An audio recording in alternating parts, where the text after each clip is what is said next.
Fore by Barstool Sports. I'm going to start this show off in a very direct and simple way. I'm going to make a statement, a declaration that I believe Eldrick Tiger Woods of Cypress, California, will play in the 2022 Masters Tournament. I know that's a complete 180 from what we discussed, I believe, just a week ago. There was no hype. There was no chatter. There was no fever pitch about Tiger Woods preparing. And we said to ourselves, how the hell could this man be preparing for the Masters Tournament and nobody knows or nobody talks about it? All of a sudden, the last 3 or 4 days, chatter started to pick up dramatically. This morning, I believe the Fried Egg, Andy over there, tweeted out that he's hearing from a bunch of sources in South Florida that Tiger Woods has been walking golf courses in preparation for the Masters Tournament to see if his body can handle it. There are reports that Joey LaCava was in town walking with him. I saw a video emerge today, which I did tweet out that while I do not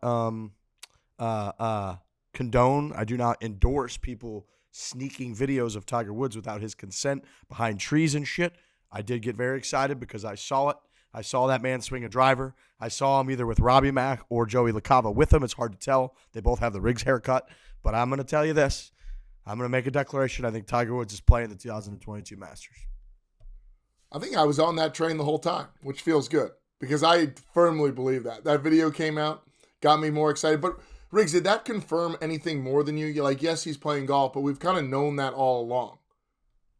Oh, it way confirmed things for me. The guy, seeing the visual of seeing that man swing a driver and then instantly go and pick up his tee, that gives me all the confidence in the world that he's not just out there slapping around drivers, having a little hit and giggle, fucking around with the fellas. He's out there with his guy, either Robbie Mack or Joey, just the two of them. They're walking a golf course. That is a person on a mission. In less than 1 week from now, I believe he'll be in Augusta, Georgia, preparing to play in the Masters Tournament. And that motherfucker would not tee it up in the Masters unless he believes he can win the Masters.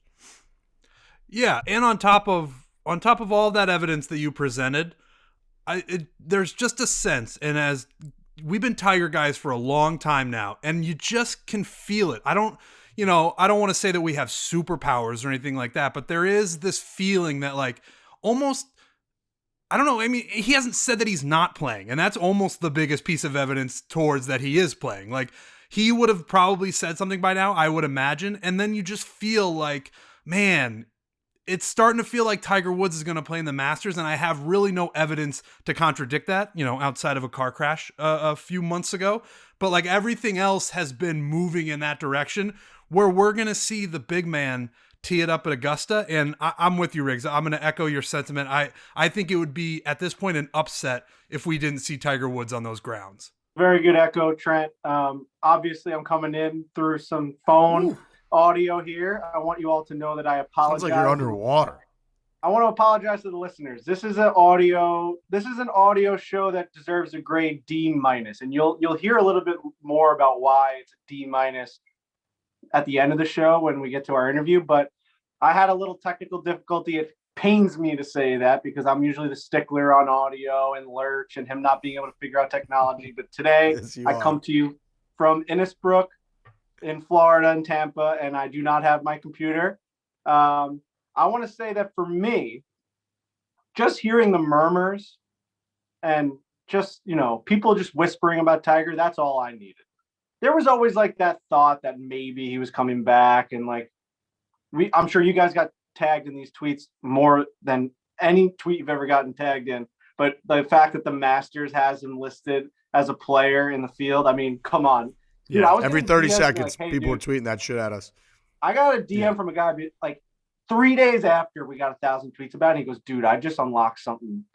He goes, I happen to be stumbling upon this leaderboard and all the players. He goes, I saw Tiger Woods on there. And he goes, you need to put this out before they get rid of him. I'm like, dude, you're 10 days late. You're 10 days late. So he's, there's a lot of buzz. There's a lot of buzz about Tiger Woods playing in the 2022 Masters. I'm all for it. I said that there's 0% chance that he does play in it because I don't think that I originally thought that he would never play unless he's ready. And I'm guessing he's ready. And I think that should make us all really excited. He's not rushing into something for no reason. That's what we should all really think about. Like, the guy's got somewhat time on his side. He's not fucking 80. He can still like just skip this one and play next year and be fine. Like he must think he can win. Couldn't agree more. I think that it is not a sense of, oh, he physically can get through it, so he's going to go out there and ceremoniously play the Masters. It is a sense, and that video that I saw was a sense of two guys out there who almost didn't say a fucking word to each other outside of focusing on golf and distances and feels on his shots and how it's feeling throughout. I got a DM from a guy, and no, we're not reporters, no, we're not journalists, so this could be complete and utter bullshit. But I got a DM from a guy that said, close friend of mine works at Medalist. Tiger's walked the last 5 days in a row when he always usually rides. He's been testing shoes. Please don't use my name with the info. I won't. So all of these murmurs, all of this chatter that's going on is clearly, I think, leading to Tiger Woods is going to play the Masters tournament. And even if he doesn't, you're right, Frankie. This hype, this excitement, the fact that we're this close, that we get to talk about it again, the fact that golf has been in such a great place. We got Scottie Scheffler and Kevin Kisner to discuss. We also have Scottie James on this show, who's one of the best snowboarders in the world, with some terrible audio, which we're going to put a disclaimer out. That's why kind of there's this whole thing going on with bad audio this show. And I think he actually sounded okay, Frankie. It was just jarring to people at first. But even if he doesn't play in the Masters tournament, the fact that he's there, that he's that close, that he is committed to coming back and playing professional golf at the highest level, that he made comments at the Genesis about how he wants to come back and kick guys' asses. Golf is in such a good place, and the biggest piece of all of it hasn't even existed for 14 months. He almost got his fucking leg amputated 14 months ago. Now he's going to come back, and they're going to potentially say, Fore, please. Tiger Woods now driving, and he's going to stand in that fucking tee box with a driver in his hand, a TaylorMade stealth driver. Are you kidding me? This is a very selfish thing for me to say, because he's gone through incredible trauma, and horrible parts of his life have been exposed to the whole world, and like we've had to go on this ride with him. How blessed are we as Tiger fans that we get another comeback? I mean, in some sick, demented form of this life that he's lived, how blessed are us four idiots in this little screen here that I'm talking to you as I have my phone on top of a coffee maker with a napkin holding it up. How blessed are we to watch Tiger Woods make another comeback? Like, he already came back. He won the Masters. It was it. And then, like, he was destined to just try and break all the records. And if he didn't, he'd just exist as Tiger Woods, who made that comeback in 2019. It is what it is. We now have another story to get jacked up about. Like, it's another page in the book. You know what I mean? How fucking insane is that? Yes. It is. It almost feels like we've spoken about Tiger so many times in the past tense that the looming possibility of him in the present tense again is more exciting than it's ever been. It's like more exciting than any of the other comebacks. We're going to get to watch him in real time potentially win. Like, he's going to tee off tied for the lead. He's going to be tied for the lead when he tees off. And if he just plays golf a little better than the rest of the guys, we could have a moment way bigger than the 2019 Masters, because he's the best player to ever play. He's won the Masters tournament 5 fucking times. He's won that thing. And he's going to tee off believing in his heart of hearts that he can win the golf tournament. And he's going to be able to win at that golf course when he's 70. But guess what? He's not 70. He's 45. He's 44, 46. He's going to have like as real of a chance as you can have. I mean, I don't know exactly how well the leg is performing at this moment in time, but as you guys have said, if he is teeing it up at a golf tournament at the Masters, he in his head thinks that he is ready to win and win now. So that's all you need as a Tiger fan. It's amazing. It's, amazing / unfortunate, kind of how Frankie said, that we have another comeback to root for. But now that's the set of circumstances that we've been given. And I'm going to root on this comeback just as hard as the last comeback. And I really cannot wait. Does everybody think he's going to tee it up? Yes. Frank, I'm at 85% now. Okay. All right. Because you were the only wishy-washy. So that's what I wanted to get to. Like, you're talking, we're rooting for this comeback. It's happening. But then you also said that I don't know if he's actually going to tee it up. I think he will. But you're still on. What holds you back? What? I mean, obviously what's that there's 15%? a lot of Yeah, what's that made The up? only 15% is that he continues to walk medalists and something something just like irks him, or like there's just too many days between now and whatever that is, April 8th or whenever the first round is. Like, too many things could happen right now. It's too fragile to me. I think it's on a great path, but like I'm not ready to go 100% on it. I'm very excited, and I think when I said like we're so blessed to have this comeback, it has nothing to do with actually playing golf. We're so blessed to be in a position where we just get excited to have him in the conversation again. You know what I mean? That's kind of like my point in this whole thing, where like it doesn't even matter about him hitting a golf shot, which like if this never happened to him, we'd care just about the golf and his results.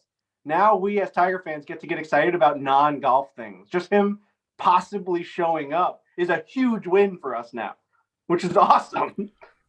Do you think? Yeah, but you need to right show now, up. You need him to hit a golf ball. Do you think we right do. now We at this get to moment get in excited time, about non. I have to have we it get now. excited about him walking medals. Like if he just didn't drive off that cliff, we're like, oh, Tiger's walking medals. Yeah, he's been playing for the last 2 years. Like that's just nothing. We're like going crazy that he's walking a golf course.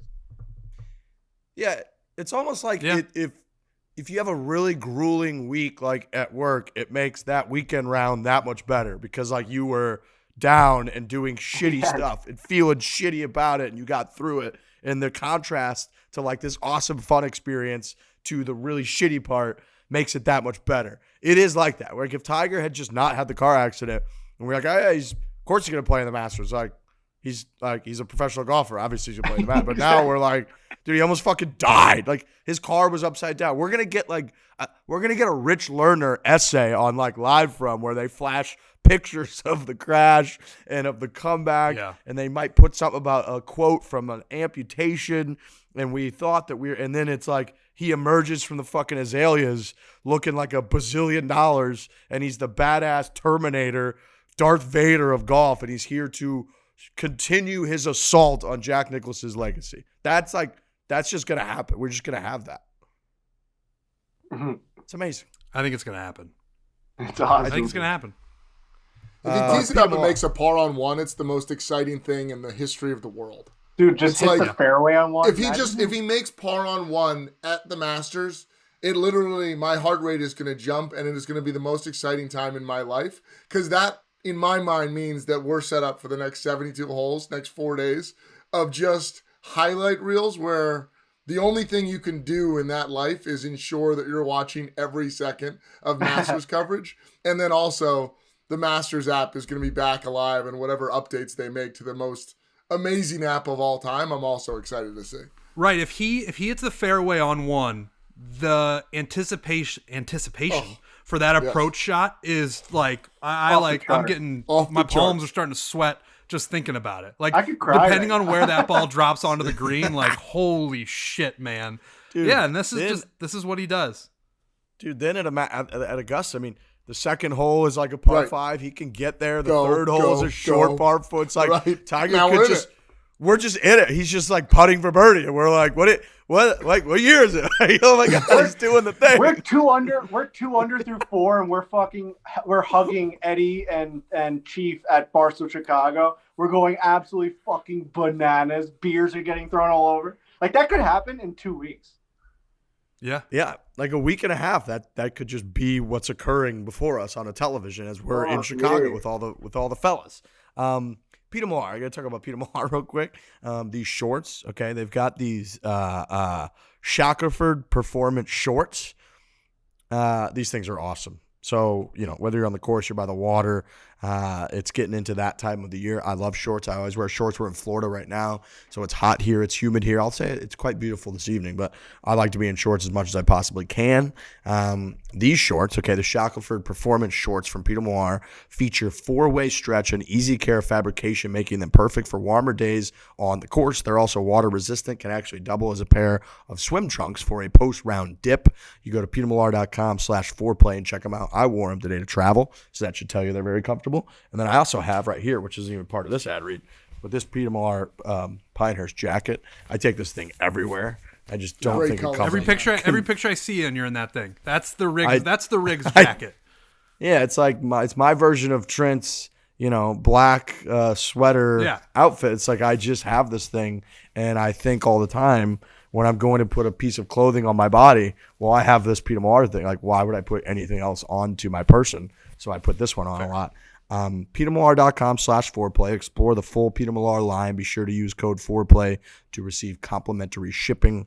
They got the EB66 5-pocket pant. I think that's a Hall of Fame pant. Their shorts are great. The Shacklefords, as we're talking about. Their polos, their vests. Nobody does it better than Peter Millar. Their shoes, those hyperlight shoes that we all have. God, they do a great job. So big thanks to Peter Millar.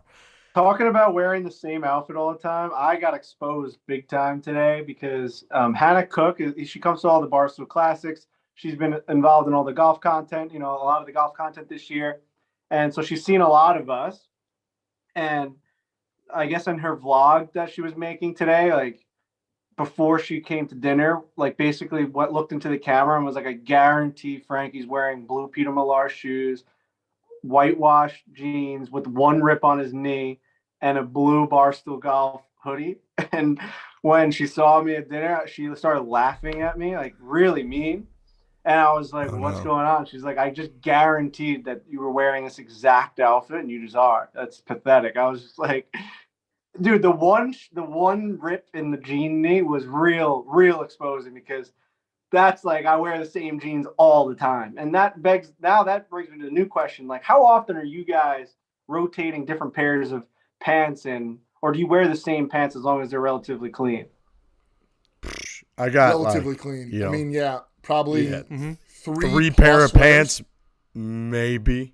I mean, maybe. You're certainly doing 2 wears. Yeah. 2 wears? Yeah. 2 wears of pants. 15 wears? Maybe 15 wears I could between probably washes? do 7 to 10 wears of jeans if I want. Like, no problem. Yeah. How dirty are these things? I don't think I've ever washed my jeans. I bet I've never, almost never washed them. I mean, they're fucking jeans. I mean, come on. It just got me thinking. That's all I'm saying. It just got me thinking of being like, I might have to start wearing different shit. Like, if that's happening, how many people are like, oh, guaranteed it's blue shoes, little rip on the kneecap. Fuck, man. Damn. I mean, that'll keep me up tonight for sure. I mean, who's really got the time to be standing there deciding on your outfit? You pretty much go with the same combination of like 2 things. Trent literally just wears the same outfit every day. Right. How much time do I take, Riggs? If that's the question you're asking, 0. I take 0 amount of time because I already know what it's going to be. Everybody knows what it's going to be. And even if it's not the black top with the khakis, it's always the khakis, which I have 4 to 5 pairs of. And then it's just a different hoodie. Like, how many times have you seen me wear this hoodie? 1,000,000 times. The other hoodies I have are Barstool Golf hoodies. Like, if someone wanted to, it's always the khakis. And it's, I like wearing the same thing. It's how many variations am I supposed to have? How many variations is Frankie supposed to have? It seems like it's going to be a small number. Trent goes, if it's not always the black top, it's always the khaki. I don't even own jeans. I really don't own a single pair of jeans. Did you used to wear jeans? Gray pants, though. I did used to wear jeans. Like before the khaki switch didn't happen until after I moved to New York. You know what it was? I think the first time I wore khakis in New York, I was going over to PFT Commenter's house for Thanksgiving. He had graciously invited me over to have Thanksgiving because I wasn't going back to Iowa that year for Thanksgiving. And he was like, if you want to come over to my place, you're more than welcome. And I went over there, and I didn't want to go over there and wear like jeans and a hoodie. That just didn't feel like something I wanted to wear to the Thanksgiving. And I bought khakis and a flannel, and I wore that over there. And then I just fully committed to the khakis because, I like them a lot. So I wore them all the time. And then I threw out all my jeans, and now I've been a khakis guy for, 5 or 6 years. Steady khaki guy too. Steady. I think we all wear those gray Peter Millar Dad Bod Classic pants. I think they're the EB66. We were all caught dead red-handed. We all had them on just together. It's just they're the best pant in the world. And we all showed up with the damn same outfit and those pants on. They're great pants, though. They just go with everything, too. They're like universal, man. They're just, right. You could put any fucking outfit with those, any shoes, any shirt, any pullover, and those puppies just deliver. Yeah. You're talking about rewears. A gray pant, you can get those things a little dirty. They're okay. You can't really tell. It's not like, an off-white or whatever. It's like, yeah, they're gray. I don't know. It's tough to see any color on those things. So you get a good 5+ wears out of the grays before it's time to send them back in the machine. This isn't a fashionable foursome. Nobody's coming to this podcast being like, you know who I want the fashion advice from? The Foreplay podcast. We're pretty right down the line with everything we wear. We're looking for comfort. Yesterday, like this hoodie I'm wearing, this pink hoodie is phenomenal. So I just wear it all the time. And the other day I just got a bunch of pasta sauce all up here, like just a blotch of fucking, red like pasta sauce. And never once did it cross my mind to like put this in the washer dry. I just got like a rag and just got it soaked and just rubbed it till it came off so I could just keep wearing this hoodie. Like it wasn't even an option that I was going to put this thing in the wash. I mean, what we're going to do a 3-hour process here so I can just wear this thing and not look like an idiot? Speaking of pasta sauce, I have to get this off my chest. I went to this place in Albany, Syracuse, New York. This place was called Pastabilities. Great name, Yeah. Working off the name pasta. You got to think that their main course there is pasta. Gotta think that. We get this place, and luckily the group that we were with made a reservation. Get there, heard the place opens at 5:00. We get there at 5:30. When I tell you, boys, there's a line that's probably the size of 4 blocks in New York City to get into Pastabilities. Now, this is just a pasta joint. So for me, it's like we're just putting rigatones and some fucking tomato sauce on this thing. What could possibly be happening there? Boys, when I got in there, we waited for our table. So luckily I was placed right next to the host stand. And the host that was there had to tell every single person that walked in that it would be a 4.5 hour wait for a table. No. Oh, That's just, you got to come back tomorrow. There's no table available that day. So we're there at 5. I watched 4 families accept this fate and say 9:30. Yeah, put us down. 9:30. Yeah, put us down. 5:00 in the afternoon. Yeah, put us down for 9:30. I'm looking around like, what the fuck am I about to get into right here? Possibilities. How good could it be? Right off the bat, I'll say it was fantastic. So to all those people that got turned away, it was fantastic. They had this hot oil tomato sauce, amazing. But have you guys ever in your life heard of a 4.5 hour wait?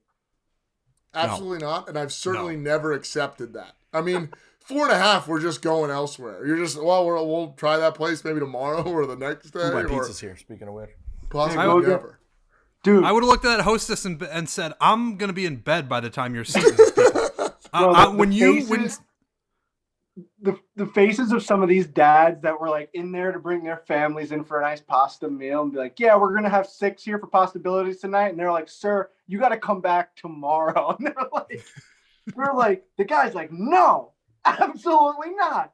Like, what's happening in here right now? Is this place like world renowned? Is it? Have you dug into what this place is all about? Guy Fieri went there twice. So like right when you go in, he was in there. I think it was like he made like a dish there, and he also like did the story behind Pastabilities. So they've seen it on TV. When you go to Syracuse, you go there. Listen, great place, fantastic. I was just talking more about for like the greatest steakhouse of all time, where you're like, you can't believe the way they cook this steak. Like pasta, fuck, man. If you accept the 4.5 hour wait, you don't have to actually wait around, do you? You can, you can run as many errands as possible in 4.5 hours and then come back. Imagine you weren't allowed to leave the premises. That's what I was thinking. But like, if you want to go to Pastabilities and you really want it, you're like, all right, we got to go there at 5, put our name in, and then we're gonna go watch, the Titanic twice, and then we're gonna come back. Then we're gonna have some pasta. Was it that good, Frank? Give us a little bit on the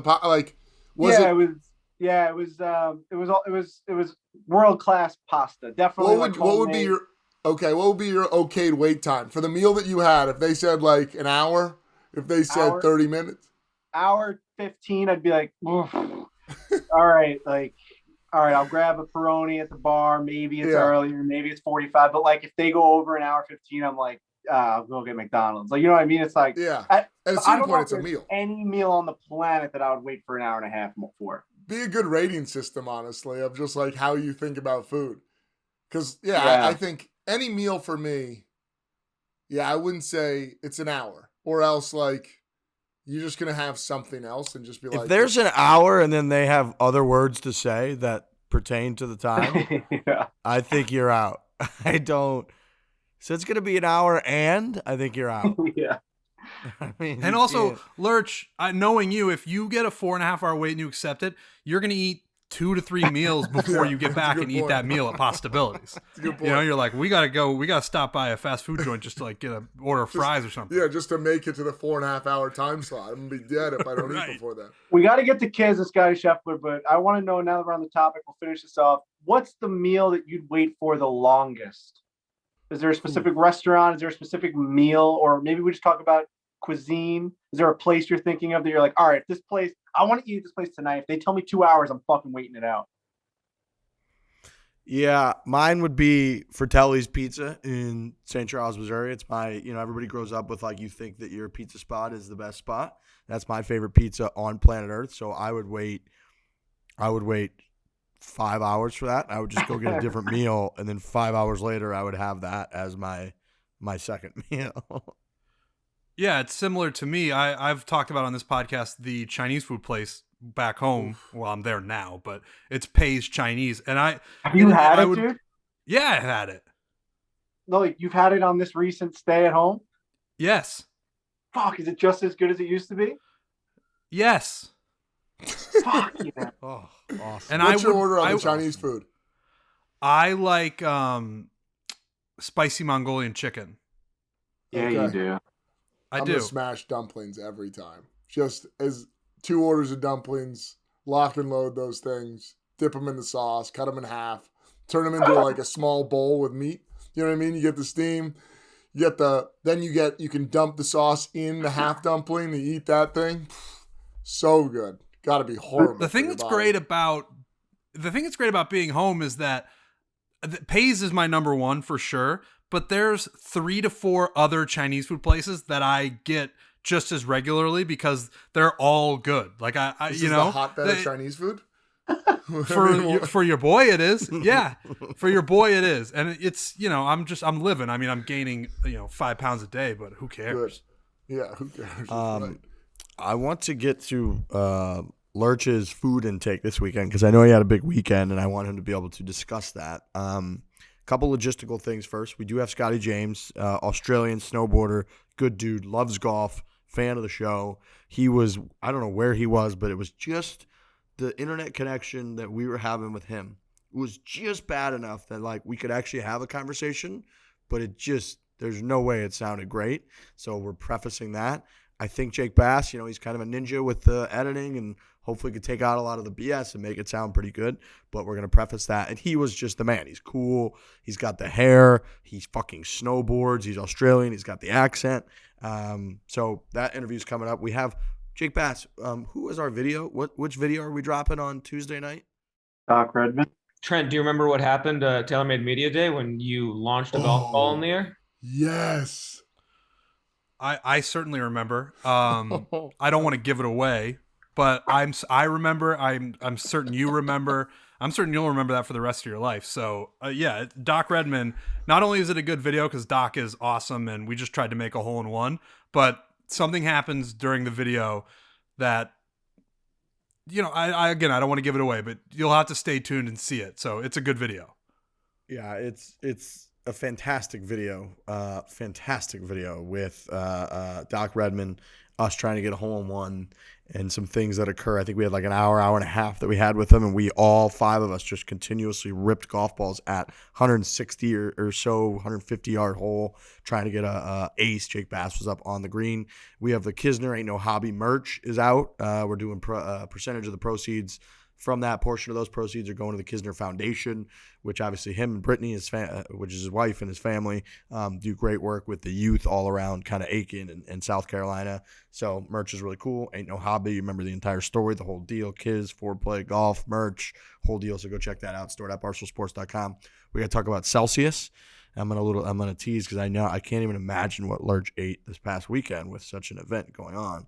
I want to hear all about that intake. But Celsius helps you stay active and energized all day. Made with premium ingredient, 0 sugar, 7 essential vitamins, not like a traditional energy drink. Delicious flavors including watermelon, grape, mango, passion fruit, raspberry, acai, peach mango. Well, I like a little peach mango. I think peach mango is probably my favorite. That is just such a delicious taste.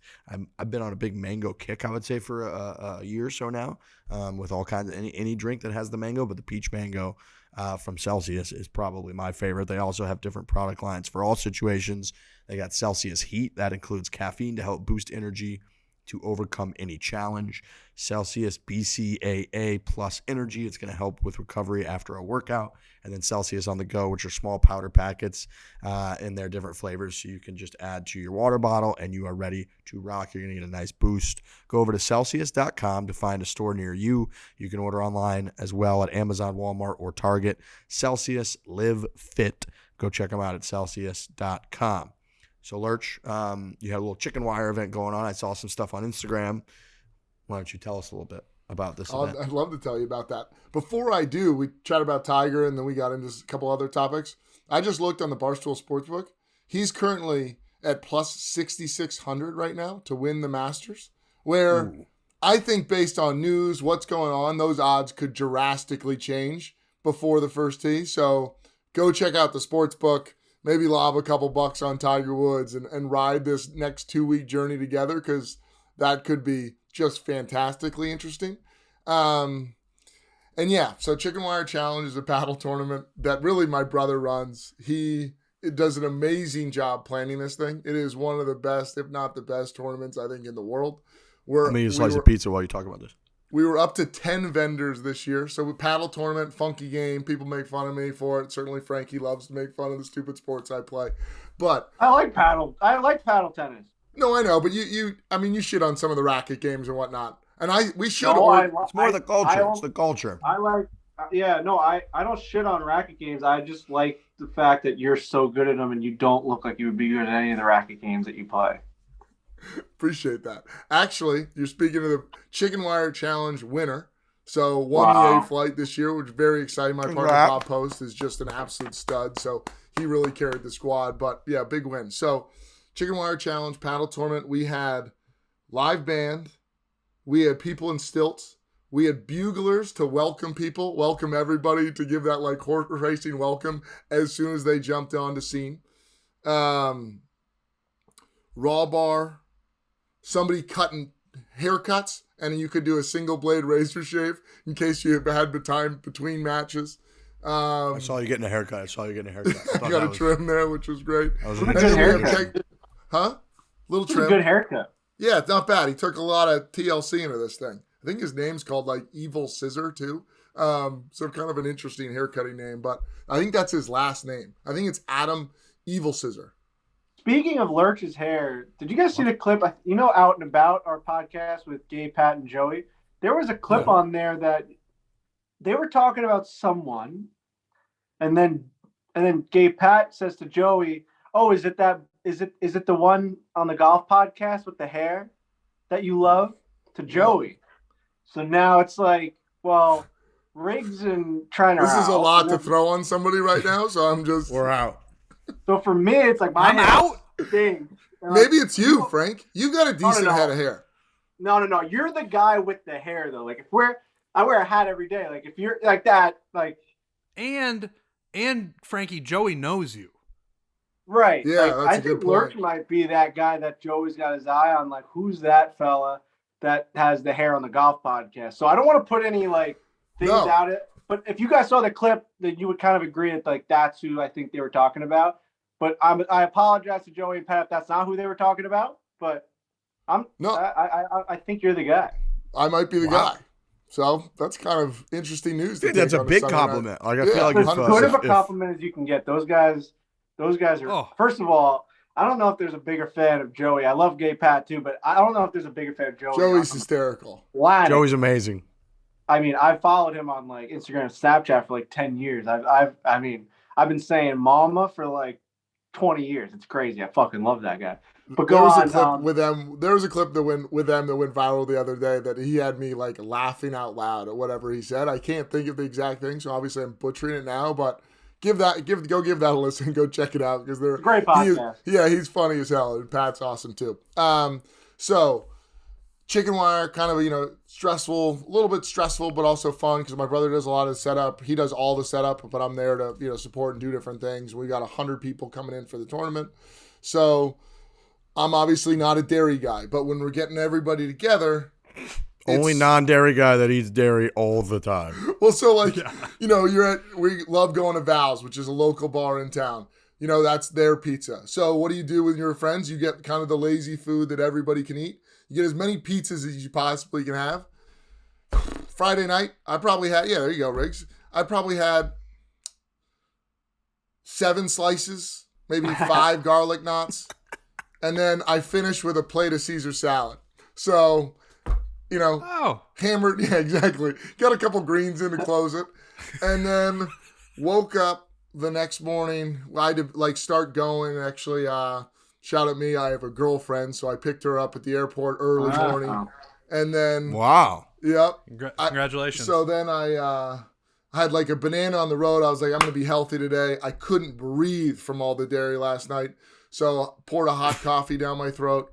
And then I was like, dude, I am starving. And the one thing that we get for the chicken wire is we get a ton of pork roll, Taylor ham, pork roll, whatever, ton of those sandwiches.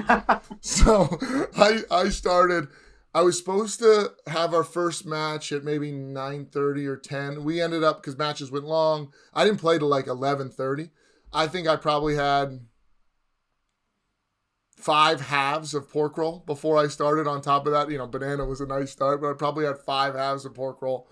They're delicious. Nice, thick pork roll. Just, it's delicious. Also, the lazy thing about the wires, there's so many of these sandwiches that this is the disgusting part. People will take them when they're cold in the afternoon, throw them on the grill, warm them up a little bit, pop it down the hatch. Real nice treat. So anyways, probably had 5 halves, then played a match of tennis, paddle tennis, snuck out of that in the third set tie break, so I was a little tired. Started to have a couple beers. Then we had a bye in the first round. So anyways, we went over to another club because we were hosting around 3 clubs for more paddle tournaments. So went over to the main spot. Then I had a burger, which was delicious. I had probably 10 oysters. Then played another match, then came off the court, and then I would say... What time is it by now? This is probably... The championship was at 5 or 6 p.m. Jesus Christ. Played that match, and then finished up, went to Val's, closed out, and probably had another 6 to 7 slices, and closed down Val's at 1:30. And woke up this morning, could barely breathe. And what did I have today? I had 2 bagels. And then I had an acai bowl, and then a lunch. Oh yeah. And what is it? An acai bowl? Yeah, that's it. Yeah. Whatever. The letters are all there. Acai? What is that damn word? Acai. No, that's right too. There it is. And then for lunch I had some tuna poke thing, and then a buffalo chicken salad.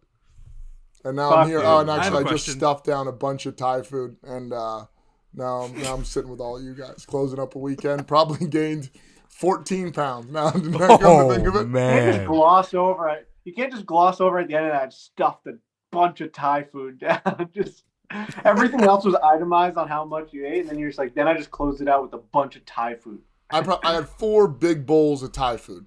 Okay. I have a question. Ooh. When you introduce a new person into your life, like you just said, you have a girlfriend now. Yep. What is that acclimation period like in terms of your eating? Because I remember when I met you, I met you a few years ago, and I had no idea the type of volume that you could put down. Now I'm used to it, but I remember when I first met you, I was like, holy fuck. I remember we went to the airport, either LaGuardia or JFK. I remember this. And you looked at me, there's that little food court area, and you ordered a burger, and you're like, the burger's taking too long, so you got 2 slices of pizza, and then you went back up to try to get the burger. The burger's taking too long. You went and got another slice of pizza. Oh, yeah. And then finally, the burger was ready. You ate the burger, and then I'm like, I think we're going to board soon. And you're like, have they got any bagels over there? And I was like, holy fuck, what's going on? So I just wonder, what is that like when it's a new person is in your life? Are they like, holy shit, man? Because I remember my experience. Yeah, I would say, I don't know. I haven't really asked her because it's not like I'm not eating. You know, I eat everything that I ate with you that day. I haven't You asked know, her. I was eating so much I couldn't even get My get mouth a was word full. out. I couldn't get the question out. Does part of you actively conceal at any moment, try to No. conceal what you're consuming? No, I would say, and Riggs, you know, Never? I would say my Never? dating girl life is very much like, this is what you get. I don't think I pull any punches. So it's just, Yeah. you know what I mean? Smart. It's like, you'll know pretty quickly if you're a fan or not a fan. You know, I think like I'm not Yeah. same kind of Right. strategy. I mean, I was at the bar with her and I was just shoveling pizza down and she knows that I don't do well with dairy. So it's like, You can't be living a lie. You're just out there. no, it's out there. So You might be the first guy who has cheese-induced sleep apnea. I'm looking at my stats too. My Whoop stats, man. Those are body battery, just 0, just really ugly stuff. Man. So that was the weekend. We won. Congratulations which was awesome. on the Thank victory. you. Is that your first chicken wire victory? First chicken wire victory. What year was this, the annual? This was the 9th year. So we missed one due to COVID. And shout out actually the guys at TaylorMade. They hooked us up with a couple balls, got some custom balls, worked with our guys over there to get a bunch of balls for people, which was really fun. Balls, and picked up a couple bags and bought those actually from Place Golf Warehouse up in Connecticut. So thanks for the TaylorMade gear. Yeah, it was first win there. Usually kind of a semifinal knockout guy. So this was a big one. TaylorMade golf, baby. Scottie Scheffler, best. TaylorMade athlete. He just won the Dell match play. And we got to talk about that. I mean, look, Scottie Scheffler has won 3 of his last 5 tournaments. He went from never winning on the PGA Tour, having 0 wins on the PGA Tour, to the number 1 ranked player in the world. He defeated Kevin Kisner. And really, I mean, Kiz is obviously a bulldog, and he's dominant in this event. It's his 3rd time making it to the finals. He's won the thing before. He's got another $1.3 million payday coming in. But Scottie Scheffler, like, Kiz was just chasing him around the golf course, it felt like, the entire match. And that event is tough. I mean, you play 3 matches, Wednesday, Thursday, Friday, and then if you continue to advance, you play 36, Saturday, 36 Sunday. So it's an absolute grind. You could tell people were dragging. There were a lot of jokes about DJ playing in the consolation match. Just that guy couldn't have cared less about that. I'm surprised he didn't just withdraw right after he got beat by Scottie Scheffler. But Scottie Scheffler, now officially TaylorMade athlete, using the stealth out there, playing the best golf on planet Earth, and got rewarded for it by being the number 1 ranked golfer in the world.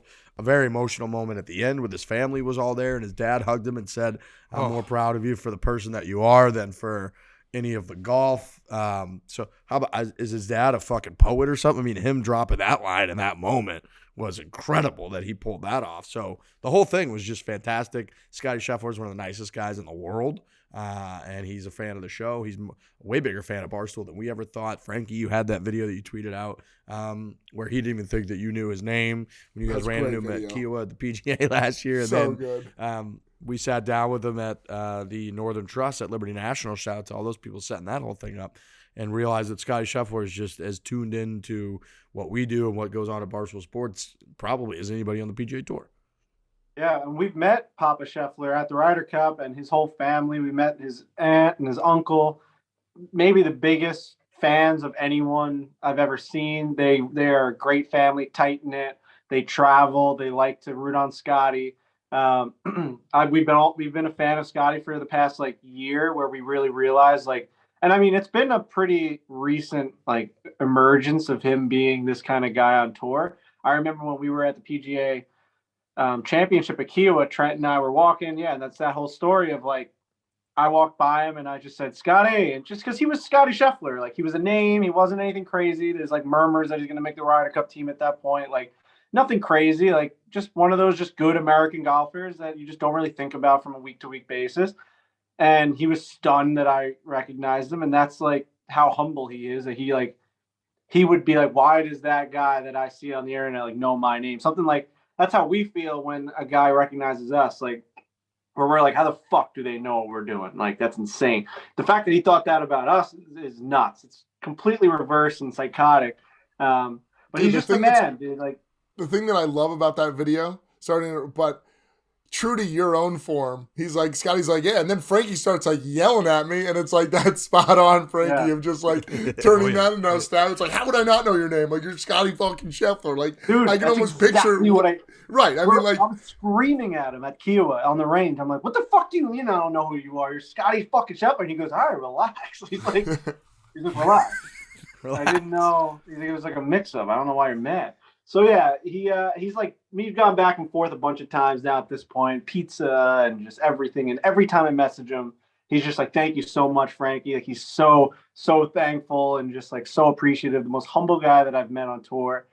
Can't be happier for him. Unfortunately, our guy Kisner had to lose to him, but he's just a force right now. We just got done talking about, like, does anyone dominate the PGA Tour anymore, or is it possible? And he's won 3 out of his last 5 with no sign of stopping. Stuff. Like, number 1 golfer on the planet right now. Just crazy. Especially when John Rahm hasn't really been present as much as he was last year. Like, fucking nuts that Scottie's just taking that spot and running with it. The number 1 golfer in the world thing is jarring. He deserves it. He's obviously playing as well as anyone on the planet. I just didn't see that coming. And I don't know how the math works out. If you try to go down a rabbit hole of the world golf rankings math, you will end up in an insane asylum. But, you know, kudos to him. He's not doing anything except just playing really well and winning 3 weeks out of 5. So number 1 player in the world. It was stunning to me. Like when the murmur started coming, like he's going to end up being the number 1 player in the world if he wins this match play event. I was like, holy shit, that feels fast. But Scottie Scheffler, number 1 player in the world. He's our guy. I couldn't be happy for him. It's just, what a label for a guy this early in his career. I've started this murmur train on that podcast, and I'm sorry. I know. Well, it came from Rob. It came from Rob at the shoot. I could tell. It came from branded content. Rob said, you know, we're doing this True Leash commercial, and all these side actors or whatever you want to call them that he hired were in the background. He goes, I'm going to need you guys to all murmur back here. And then they murmured a little too loud, so he was like, murmur a little less. And it was more of a conversation. So it was a whole thing the whole day where I would say, can we just get a couple murmurs? So I've never used the term murmur in my life. And I want to apologize to the listeners for now introducing that to the podcast, because we are creatures of habit. We've now said it 4 times. I think each one of us, Trent's definitely said it twice. I've said it twice. I think Riggs might have said it once. It's a word we need to just latch off of right now. Latch off. Those are the first times I've ever used. Take the latching off. What? Unlatch. Oh God. Unlatch. Those are the first times I've ever said the word murmur. Get off the latch comment. Yeah, we got to get off murmur. We're just gonna get rid of it. We could maybe add it to the kitty with which we did with the U word for a while. But yeah, I was looking. The Scottie Scheffler thing, number 1 ranked player in the world, was very surprising to me too. Somebody made the point that he's had good finishes. I think it was Danny Rappaport who was to say he has had good finishes in majors, and that combined with all of a sudden winning. And I just went and looked.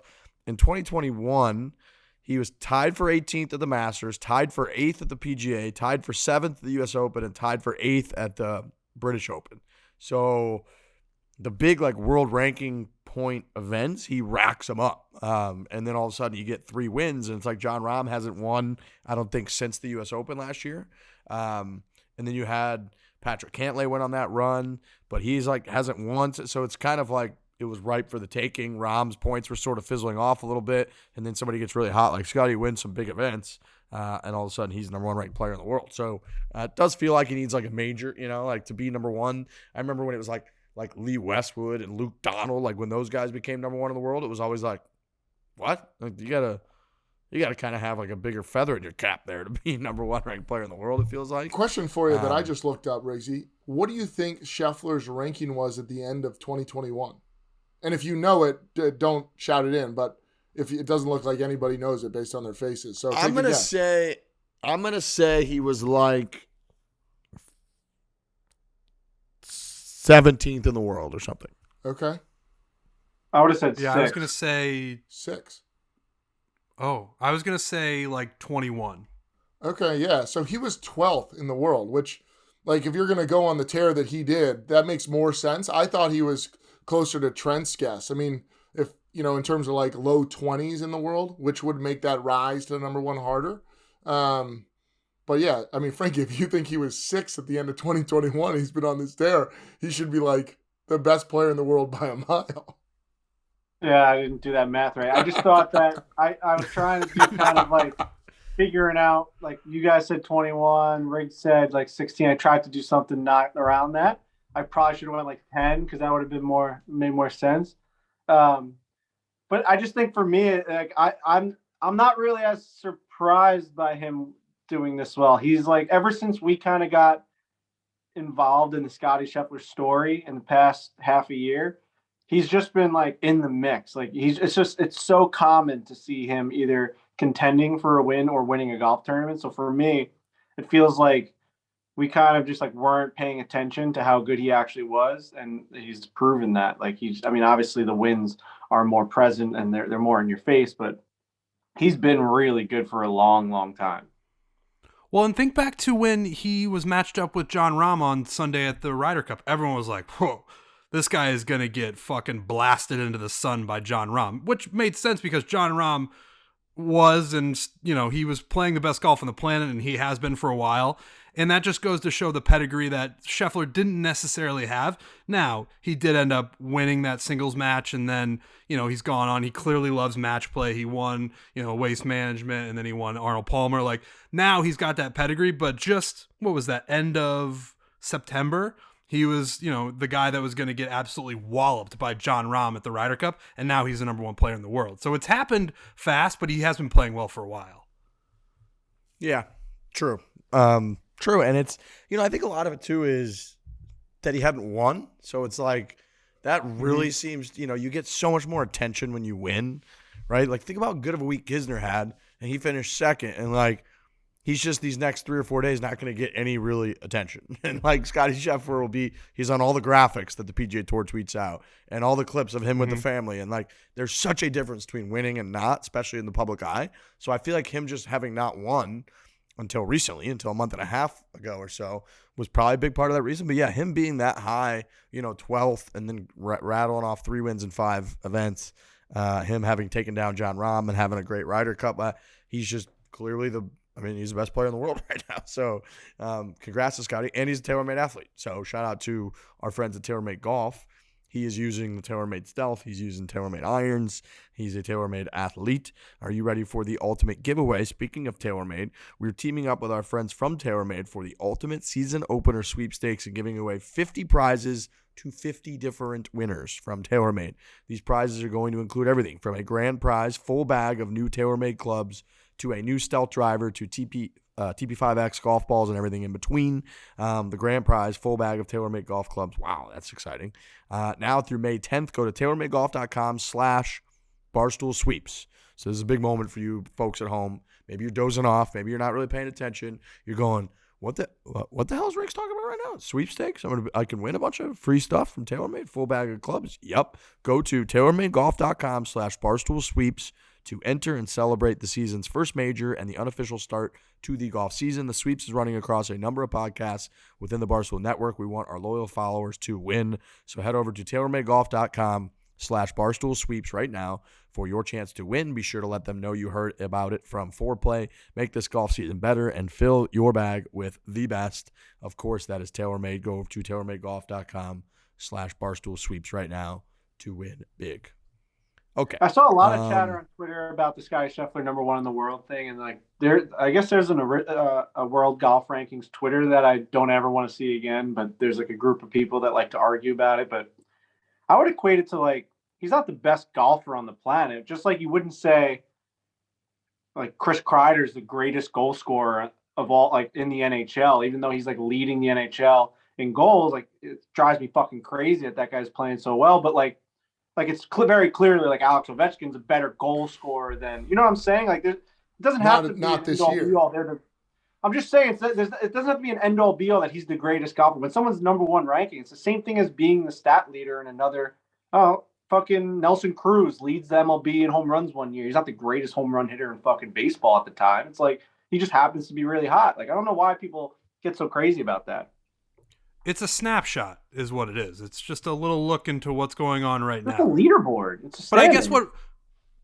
I don't have any problem with it. I really don't. But I think what Riggs had said earlier is probably what's tripping people up is that like he doesn't have like the huge major win that you would associate with a number one ranking. And clearly there's other ways to go about earning that ranking. He's just, played well in majors and then he piled up a bunch of wins right in a row. That's another way to do it. It just seems like when you plant your flag as a number one player in the world, there's usually this moment, and it's usually a major championship, and it's like, that's the guy. Like when Jon Rahm wins the US Open, that's the number one golfer in the world. Scottie just did it in a very uncharacteristic way. Yeah, and it's also uncharacteristic because it's like this pre-Masters stuff, right? To a lot of people, the golf season hasn't even really started yet, right? You get the little piano out and you get the azaleas and you get the green grass at Augusta. That's kind of like, boom, major season has begun. That's real. So him rattling off these 3 wins before that, before a lot of like major golf has even woken up to a lot of people, totally get that it's different. And Frankie, I know exactly what you're saying. It's like, people aren't necessarily, it's not unanimous that Scottie Scheffler is just the best player in the world of golf. That's not like if you looked at the odds to win the Masters, like he probably won't even be the odds-on favorite. It'll probably be Rahm or it'll probably be JT if he play. Who knows who it'll be. It could be him, but it's not like a lock. It's not a guarantee. So those two things are a little bit conflating. And it was, again, like when it was Rahm, it was very clear that it was Rahm. When it was DJ, it was clear that it was DJ. He had won a bunch of tournaments, including the Masters, by a million. But there were people that kind of remind me of the Scottie are like when fucking Luke Donald became number one in the world. People were like, that guy's the best player in the world. No, he's not. Like if he was just playing against Tiger Woods or Phil Mickelson or, even DJ back then when Luke Donald was number one in the world, like you would have probably taken those other guys in a match over him. So that stuff does get different or conflated to people and people kind of panic about it. In reality, the world ranking thing is just kind of an accumulation of consistency, right? And that's pretty much it. It doesn't actually really mean anything. I mean, yeah, they use it to get into certain events and status and all that, which is cool and great for the players that earn it. But like in reality, it's not telling you anything. It doesn't bind you as the follower of golf to anything. You don't have to walk around and be like, yeah, I'm now forced to say that Scottie Scheffler is the best player in the world. It's like you can just kind of have whatever opinion you want. I just looked at the odds. Rahm is still number one for the Masters, and Scheffler is tied for 8th for like the best odds. So, they're like Morikawa, DJ, Spieth are all in front of him, and there's reasons for that. Yeah. But and obviously course setup the whole bit. Like you get to go down that rabbit hole, but yeah, Scheffler is, and I do agree. It's an accumulation of just like what you've done that puts you on that level. I will say, if I'm Scottie Scheffler, that's what's cool about it. Is when he's closing his eyes, when he closes his eyes tonight, he's looking at the ceiling, just being like, "I'm the number one golfer in the world." That's a very cool thing. That's something that no one can ever take away from you. Like they'll give you the list. Like they showed the list on Twitter today. It's like, here's all the number one players in the world since 2000. Scottie Scheffler's on that list for at least 1 week, and no one can ever take that away from him. That's very cool. Kyle Porter, to speak to our point, Kyle Porter from CBS had a tweet. He said, players with multiple majors who have never been number one in the world: Phil Mickelson, Colin Morikawa, Bubba Watson, Retief Goosen, Padraig Harrington, Payne Stewart. And Scottie Scheffler, who 2 months ago didn't have a single tour win, becomes number one in the world with a win today. Insane. So it's like that clearly is that messes with people's brains, and I think it makes sense. But usually a lot of names. Usually the best player is the best player. A lot of names on that list are obviously surprising. Padraig Harrington, I would have swore that he had that run where it was just like, Padraig, I feel like, is winning everything. But that's just the world golf rankings are what they are. Yeah, he won 3 majors in like a year and a half, and how did he not get to number one? It's like doesn't make any sense. But yeah, I do know what you mean, Frankie. It gets kind of rattling when people are like, "Nope, this is what it is." It's like, well, it can just be. You can just think whatever you want to think, and clearly the odds makers agree with that because he's like tied for 8th in stats. But anyways, congratulations to Scottie Scheffler. Awesome stuff out of him. He's clearly playing probably the best golf in the world right now, and Masters is starting in like a week and a half in terms of Masters week. So good time to be Scottie Scheffler. Okay, Kevin Kisner. So Kiz, like I said, he has made the finals 3 times. He takes home $1.3 million. He had the 4th place finish at the Players Championship, a few other very good finishes to kick off the year as well. So Kiz is probably playing some of the best golf, or as good a golf I've ever seen him play. I imagine he's going to be getting up there in the world rankings. But match play savant, absolute savage. He had so I was looking through his results. He dominated Mark Leishman.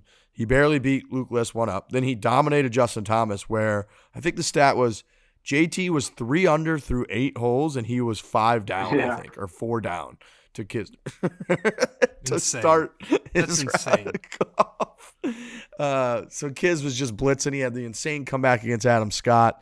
I don't know. It's someone that putts like Adam Scott putts. Like, I don't know that he could beat Kevin Kisner because Kiz is just looking at him like he's got the broom fucking thing that he does. You just can't defeat a Kevin Kisner when you putt like that and he rolls the rock the way he does. So Kiz holes out from the bunker and stages a hell of a comeback, wins it with a birdie on 18, then dominated Zalatoris, who somehow magically improved his putting. You should go talk to Will Zalatoris, Lurch, because his putting stroke went from hideous, worse looking than my putting stroke, and just all outside and then back in, to then this week he was just a sick putter all of a sudden. Yeah, he's just inconsistent. Like, his putting is, some weeks it looks amazing, other weeks it looks like he's lost his way. I just don't have that upside ever. I've never had a week where I'm just making every putt I look at. But yeah, he's interesting. I love Will Zalatoris. But yeah, some of his putts have been, world class bad. But yeah, this week he kind of is like a little bit more of a pop, I feel like. A little bit like Brant Snedeker. Yeah, a little Brant Snedeker. Yeah, exactly. A little Ricky, kind of Ricky-esque a little bit. Which, that stroke actually makes me think about but then the touch on long putts when you're just trying to shorten it up, really hard to me. Rahm has a short, poppy one, I feel like. Lurch, have you tried to use those? And I swear this is not an ad because we've already talked about them. Have you tried the TaylorMade stripe response balls yet? I have. I just haven't played a lot of golf, but our buddy Josh Isner actually gave me one of these mirrors where you're standing over and looking up at you, and you're basically to keep your putter on path. And I've been lining up those tour response balls with a green line on it. And it helps me. I think visually it helps. I'm interested, I go on the perfect putting mat and I feel like I'm just making every 4-footer, 6-footer that I look at. And then I take that out to the golf course and I'm not even close. So yeah, I got to get some actually real practice on course going before I start to gain a little confidence. I played my first round of golf with them, my first full round. I played Trump Ferry Point the other day. Fantastic golf course. What a place. We got it on a no wind day, rain the night before. So all those crazy slopes in front of the green, everything was sticking. I didn't miss a fairway. I was lighting it up off the tee box. Of course, it was a great day of golf then. Exactly. 42. I went 42, 39. Course is awesome. Maybe the best course I ever played. Really hard. I went 42, 39, 81. Won the match that we were playing with against fucking Dick and Murray. Fucking loved every part of it. But dude, I'm telling you right now, I don't know if it's just because I was feeling the vibes and I was feeling good on the golf course, but something about the stripe ball, it feels like you can't miss a putt within 4 feet. You just line it up. You kind of stand behind the ball and watch that yellow line go in. It's instant reaction. It's you instantly know if you hit it perfect or not. Right. I've never hit a ball. Just a spin of the ball. And you get so good at realizing what you have to do to make that yellow line go straight. It's fucking it's crazy. It's like having a training aid mid-round. And I'm not crazy about it on the fairway. It kind of looked a little weird. I had to get used to it, but I got through that. And once I was on the green, it's more of just a sense of confidence. That's all you need with putts. It's all right, left edge, fucking jam it home. And I was just doing that. I felt so confident with this ball. And I'm sure next time we do a video or we do a scramble or whatever, I'm going to putt horrible. But there's something about that day that it just felt so much easier than trying to figure it out on your own with a pure white ball. And you know Higgs, what I mean? Yeah, 100%. Higgs talked about getting feedback on every shot. And that's something that I just don't do. It's every time I hit a pitching wedge, no matter where I play in the world, I think my pitching wedge is going to go like 150, but it just doesn't. In certain climates, it's just going to go way shorter or way further. But when you talk about hitting that putt or hitting that ball on greens, like you're getting instant feedback where probably with every other ball you wouldn't be. Like if you hit a pure putt and you see it roll perfectly, you at least know you put a good stroke on it. It was just a misread or whatever the case if it didn't go in. Which would be really interesting to just look at and at least practice with if you're not going to use it or whatever. But it's something that I look to actually use. And you are right about a little bit of confidence. It's like a caddy where you're like, that's the line. We chose that. Now you just have to hit it on that line. And like, you're almost playing like a team game with your golf ball a little bit. But so when I play next, I don't know when that will be, but I'm going to give those things a shot. Dude, you're going to love them. You're going to love him. Frankie's on his high horse. 42 comes in with a closing 39 to win the golf match. He thinks it's the best course he's ever played. The whole thing's just roses for Frankie Borelli. The lunch after was all time. But, dude, there were a couple moments where, like, I would say, all right, I think this is left edge. And I hit a perfect roll, and it just sat on the left edge. I'm like, just misread. Like, I knew immediately, like, just read it to, like, just didn't read it correctly. And everyone in the group's like, dude, that was a fucking awesome putt. When if it's just a regular white ball, you don't even know where it's spinning. You don't know what's going on. You don't know if you mishit it. Dude, it's fucking awesome. Right. That feedback question for you. Massive. Do you line it up on the tee when you tee off? Do you line it up or you just go? I was actually putting it just like diagonal or like messy. Like I was always trying So to it's a non-factor. Yeah. I was trying to just like not look at it. Like I would go like all white on this. Like I just wasn't. I would try and kind of move it around in my pocket and then throw it on the tee. Like something random. It'd be funny if you had to align every shot throughout the whole round on wherever that line was pointing. Could you that imagine? would be a problem on the fairways because it could just be a line like sideways. Yeah, you got to play. We got to roll these over today. It's right in the middle of the fairway, Frankie's hitting like a 50-yard cut into the green. People are like, "What is he doing?" It's like, well, do you imagine my line? You get matched up with a single. In the clubhouse. You get matched up with a single, and they're putting the ball on the tee and lining it up, getting down like putter squat behind the ball and lining it up, and be like, "Woo, we're in for a long one today, dude, boys." I actually watched a ranger. The course ranger actually came over and the group ahead of us was a scramble, bunch of dudes just trying to have a day out there. Never seen anything like that in my life. Really expensive golf course. Like 4 dudes like fucking taking shots at the halfway house, having a time of their life. But dude, slow. And the ranger went up to them on like the 14th hole and was like, "You guys have to go to 18 now." I've never seen that before. He made them skip just like 3 holes, just like 15, 16, 17. You're not going to. You're just like, wow. You guys are going to 18. I'm going to take you there. Just follow me. And like, it's a 4.5 hour wait for dinner. Yeah, it's like, what the fuck? Yeah. Bro, I've never seen it like it. And then he comes up to us. He goes, "Those guys won't be a problem anymore. They're just going to 18." I was like, we kicked them off the golf course. It's like it's over. We didn't even complain, bro. The guy came from them to us. He goes, "I know you guys were waiting all day. They're not an issue no more." I was like, okay. Yeah. Wow. Crazy. Amazing. So much for the match that they had. It's like, yeah, right. Right. I guess, it's like, see you later. We're up 1 on the 15th. Now we're just up 1 on the 18th. You guys adore me, I guess. I don't know. We said that too. Newsflash, you suck in bed. That's what it says. That's what the other copy says. That's why. That's not news. You use Roman, the secret to longer lasting sex. Roman swipes are a clinically proven way to last longer in bed. They are effective, easy to use, and fast acting, but do not require a prescription. Roman can ship swipes to you in discreet, unmarked packaging. Each swipe's packet small enough to hide in your wallet for whenever you might need it. They're super easy to use. You just swipe. You just grab the swipes out of the packet, swipe them on, let it dry, and you are good to go. That is it. Go to GetRoman.com/Fore. You get your first month of swipes for just $5 when you choose a monthly plan. That is GetRoman.com/Fore.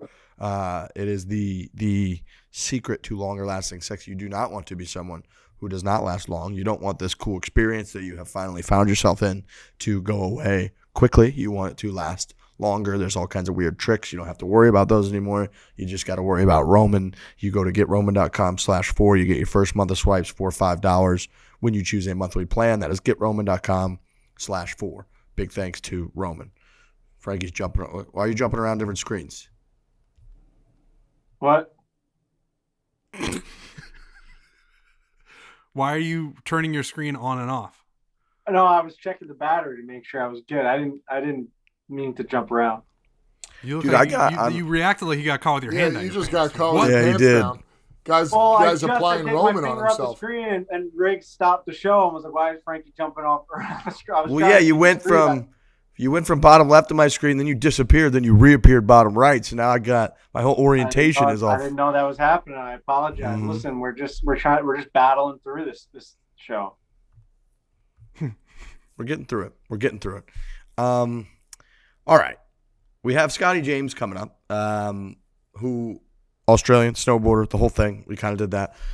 Anybody have anything else before we throw it to this Australian snowboarder? Well- You look like you got something coming up there, Borelli. Well, Trent and Lurch were not there, and I said to Scotty, like, and you guys would agree, if you had like a spinning wheel of all the coolest things on the planet, and you just like spun the wheel and you landed on being Australian and a snowboarder, could you come up with a better combo? Ooh, that's a pretty good one. I mean, like, snowboarder is cooler than surfer, I think. And then like you're also that was my only thing is I was gonna say Australian surfer, but they're That's too close, common. and I think snowboarding might be cooler. like he's like a revolutionary Australian snowboarder where there's like not that many of them, and he's like one of the best of all time. It's like something How- about him super cool. And maybe you guys asked him this or not. I don't know. But is there snow in Australia? No, right? So how do you become an Australian snowboarder? Yeah, we talked about it, and it's like there's really like not many options. I think they do it like fake snow, and they like make their own snow like a lot of the ski mountains do.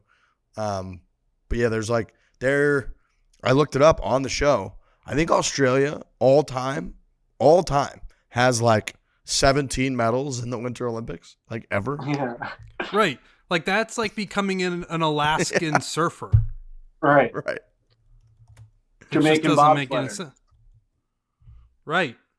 Dude, Kudos to him for figuring it out. well, the reason why I want to bring it up is because if people are listening to this interview and they're going to be like, why didn't you guys just tell him he had like shitty Wi-Fi? Well, I think he's just like too cool to interrupt. Like if you guys were there in the moment, you're not just going to be like, hey, Scottie James, like your Wi-Fi stinks in like the Moroccos, wherever you are right now. Like we're just going to get through this interview and we're going to like act like we're real cool guys also. So like he sounds like Wally. Like I don't know what it ends up. We basically interviewed Wally. Like so at the end of the day, like if it didn't come out good, it just didn't come out good. Like he's an awesome dude. I'm really looking forward to him coming in person. He wants to play in a Barstool Classic, so that'll happen. He like wants to play with us. So he seems like the coolest dude on earth. But I apologize for the audio. Yeah, even on my part, just a bad audio day. D minus. I'll say to you, we have to get Scottie Scheffler for a four-man scramble. He is now the number one ranked player in the world. He's one of our guys. He said he would do it. That's got to be our mission as a crew right now. Our mission is to get Scottie Scheffler in the next like month on a four-man scramble against the boys because we need a win. We're kind of reeling right now, and this would be a big one for us to get. I don't think Scottie Scheffler would ever big time us. I don't think that's in the cards. But do you think it's going to be harder now to get the number one player in the world? Like that might not get past his people where it's like before, yeah, Scottie's our guy. We run into him at tournaments and he loves pizza reviews and that's great. Being the number one player in the world is different. And I don't know if we're not going to be on that short list of people that Scottie Scheffler gives his time to. Now, like I'm saying, that request might not even get to Scottie. It might stop on like the first barrier of defense. So I'm not saying Scottie's going to say no, but his people might be like, no, I don't think the number one player in the world is going to participate in a four-man scramble. Has to be harder. Just has to be. I mean, just when you say Has it to out be. loud, it's just always harder to get the number one person in the world at anything. Like if you want the number one anything in the world, it's just hard to get. So it just has to be harder now, even with all of our Right. connections to him. Like if I want to get a haircut from the number one barber in the world, or if I want a steak from the number one restaurant, the number one chef or cook, I'm just not going to be able to do that because they're going to take one look at me and be like, get this fucking guy out of here. Like Lurch is saying, getting the number one person in the world for anything, really hard. You got to wait Depends 4.5 on which hours side- for pasta in Syracuse. I mean, if we're doing that, it's going to be hard to get the number one Possibility. player in the world. If I got the possibilities, If I got into possibilities, we can get Scottie Scheffler for 4-man scramble. That's how hard possibilities is to get into on a Friday night in Syracuse. I also want you guys to know that I think there's some aspect, my contact's killing me. There's some aspect of like when you become number one or when you have more success, you actually have to do more. So like I would actually argue that it's going to be easier to get him with the more success he has. He has more commitment. No, because I think if he's doing more, then he's going to have less time to do our stuff. Yes.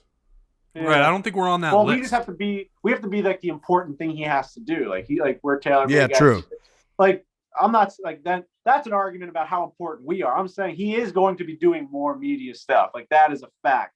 How high are we on that list is something that we have to look in the mirror about and figure out on our end. But Scottie is his end of the bargain where he's going to be doing stuff. It's just who's he doing it with.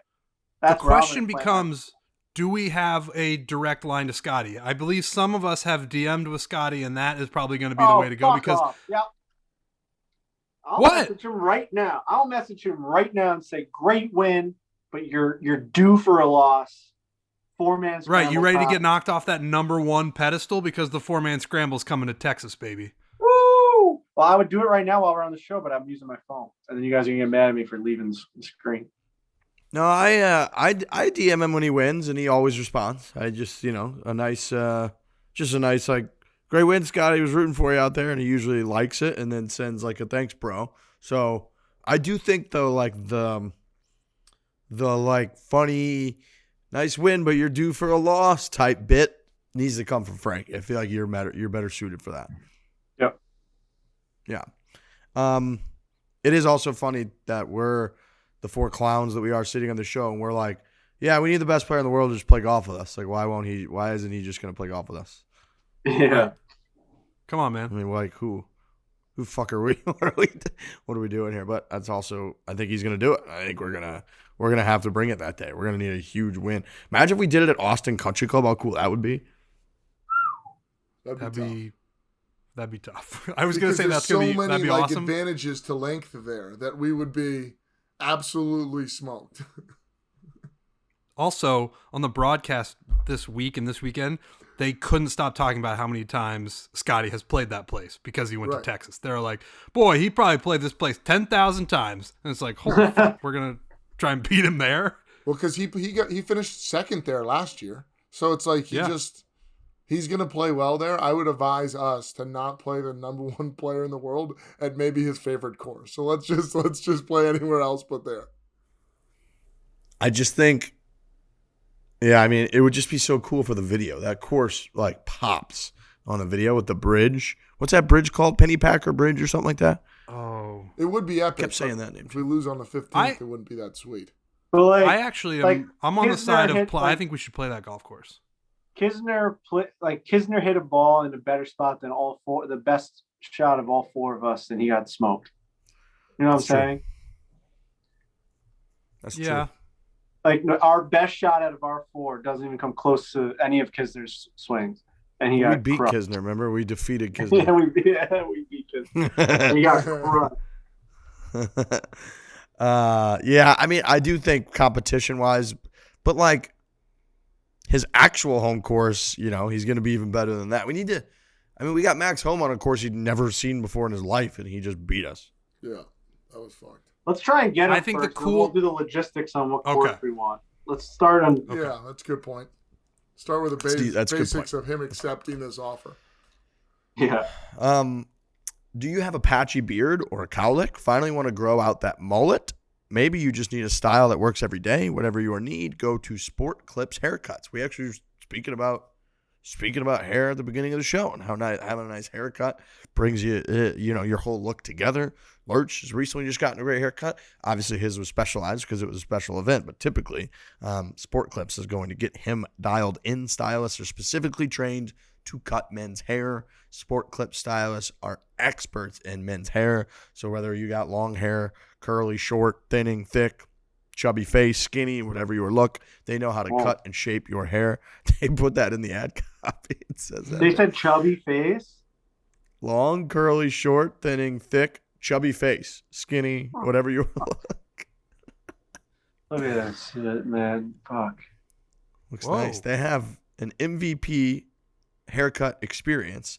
It's an awesome haircut, hot steamed towel, invigorating shampoo, neck and shoulder treatment. Woo-hoo! That sounds nice. That sounds really nice. Whatever your need, go to Sport Clips Haircuts. Go check them out.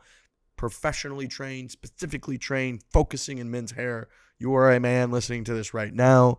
I'm talking to you. I'm telling you got to go to Sport Clips. Check them out. Whatever your need, go to Sport Clips Haircuts. All right, we're going to throw it to Scottie James, this super cool dude, and we will be back on Thursday. Hopefully there's a Tiger Woods announcement. We're recording this on Sunday night because we got Barstool Classic in Tampa, so we'll have to recap a little bit of the Barstool Classic in Tampa as well. But hopefully, I would imagine, by the time we do Thursday's show, I would imagine that we hear from Tiger Woods one way or the other, right? You have to think so at this point? Yeah.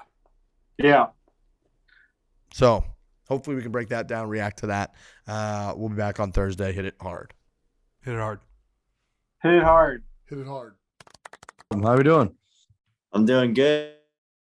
I'm out getting a little lobster over here. I'm actually in the Maldives. I got my first son for about probably close to 8 months. So I'm took advantage and paying the price now.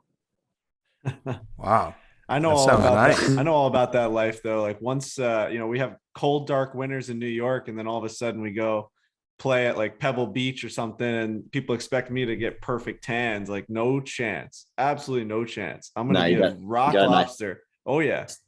That's it. T-shirt tans, short tan. I was in Dominican playing the other day, and I started off there with a really nice T-shirt tan after 2 days of playing.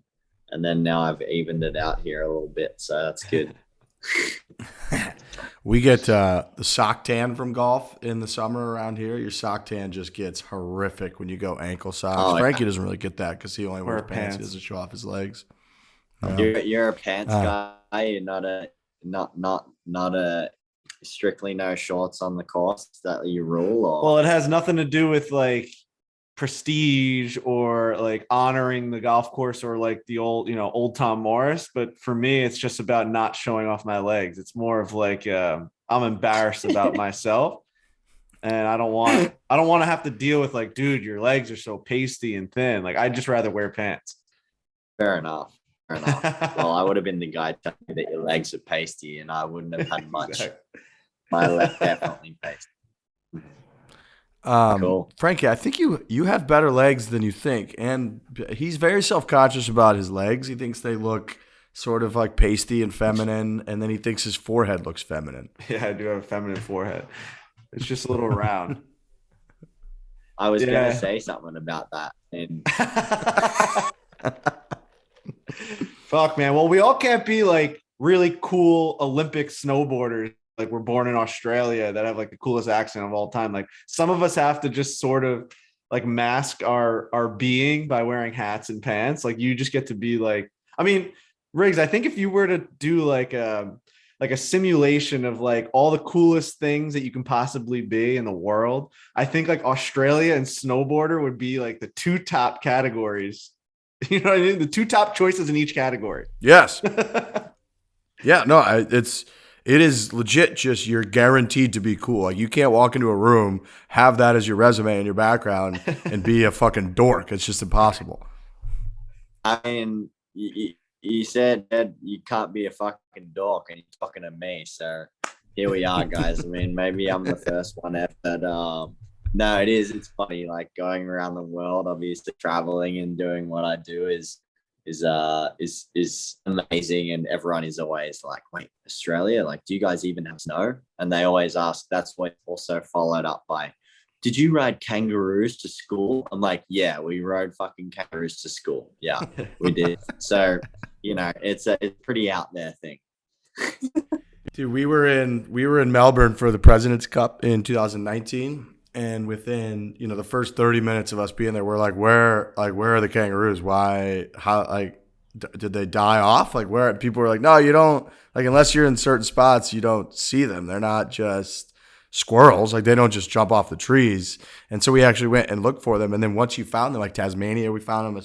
But it was amazing. The locals just didn't give a shit. Like, the locals, if they saw kangaroos, were trying to, like, shush them away. And we were like getting out our cameras and taking National Geographic shots of them.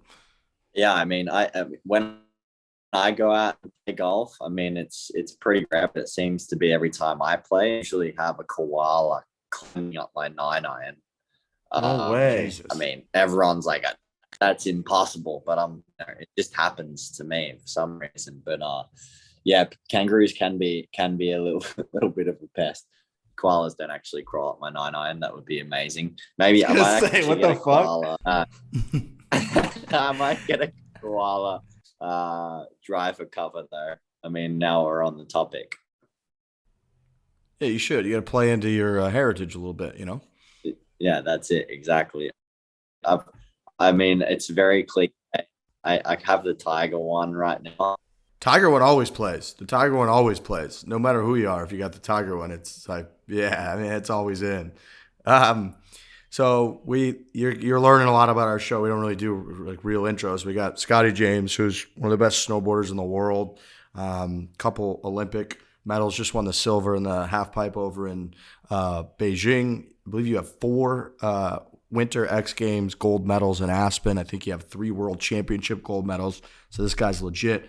You mentioned earlier, people say to you, like, you have snow in Australia. That was the first thing that I looked up when it was like Australian snowboarding. And I didn't realize, like, your whole country, I guess, has like 17 Winter Olympic medals in its history. So clearly and so it checks out that there's not a ton of snow. How do you get into snowboarding if there's just not that much snow in your entire country? Yeah, I mean, if I 17 medals in total, I have to look that up. But it's funny, I guess, when you put that in context of the last Olympics that just happened. China probably do that in one day, or the US will do it in one day. So yeah, we're few and far between when it comes to winter athletes in the mountains, being from Australia. My family were always very passionate about winter sports. We wouldn't your typical Australian family going to the beach or the swimming pool or playing tennis, whatever it may be.